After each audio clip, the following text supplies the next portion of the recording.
கண்ணியத்திற்குரிய சகோதரர்களை வந்திருக்கக்கூடிய இடம் வந்து ஜபலுல் மலாயிகா.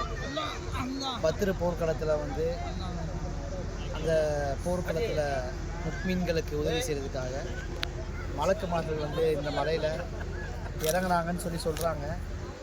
எந்தளவுக்கு ஆதாரப்பூர்வமானதுன்னு தெரியலை, இருந்தாலும் சொல்கிறாங்க, பார்க்குறோம். உண்மையிலே மண் வந்து அவ்வளோ தன்மையாக இருக்குது, ரொம்ப நைஸ். இந்த மண் பார்க்குறோம் அவ்வளோ நைஸாக இருக்குது பாருங்கள். அப்படியே மலையை பாருங்கள். இது ஒரு மலை, ஆக்சுவலாக மண் புவியல்ன்றாங்க. அந்த மாதிரி புவியல் ஜபலுல் மலாயிகா அப்படின்றாங்க.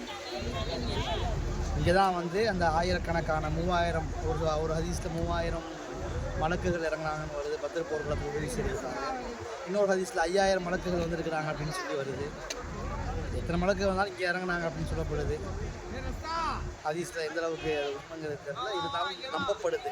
அவ்வளோதான், எல்லாத்தையும் காட்டுறாங்க. பார்த்துக்கோங்க, மண்ணை பாருங்கள், அப்படியே பாருங்கள். இருட்டில் தெரியுதான்னு தெரியல, பார்த்துக்கோங்க. சுற்றி காமிச்சிருங்க.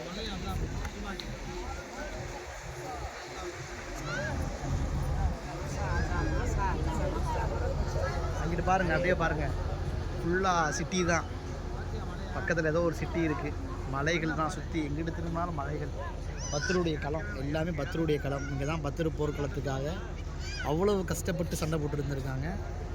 எல்லாம் பத்ருடைய களம். இந்த இடத்துல தான் வந்து நின்றுருக்காங்க, நடந்திருக்காங்க, சண்டை போட்டிருக்காங்க, அழுது மன்றாடி கண்ணீர் செஞ்சுருக்கிறாங்க.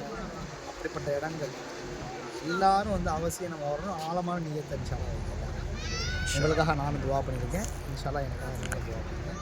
அஸ்ஸலாமு அலைக்கும்.